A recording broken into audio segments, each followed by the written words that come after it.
સુરેન્દ્રનગરમાં સાયબર ફ્રોડની શંકાના આધારે 4 પેટ્રોલ પંપના 11 એકાઉન્ટ ફ્રીઝ, ડિજિટલ પેમેન્ટ બંધ, પંપ પર માત્ર કેશના લાગ્યા બોર્ડ.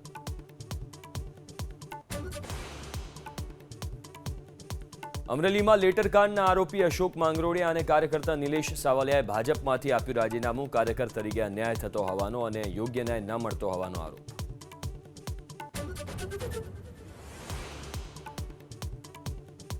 સુરતમાં વિઝા પરમિટના બહાને છેતરપિંડી કરનાર શખ્સની થઈ ધરપકડ. 23 લોકો સાથે 39 લાખ રૂપિયાની કરી ઠગાઈ. પોલીસે વધુ તપાસ હાથ ધરી.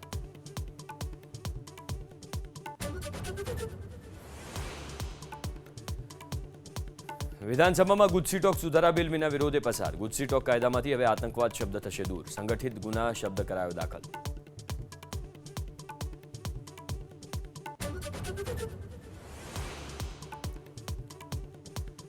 પશ્ચિમ એશિયામાં યુદ્ધ સંકટની ચર્ચા માટે સરકારે બોલાવી સર્વપક્ષીય બેઠક. રક્ષામંત્રી રાજનાથસિંહ કરી શકે છે સાંજે 5 વાગે મળનારી મીટિંગની અધ્યક્ષતા.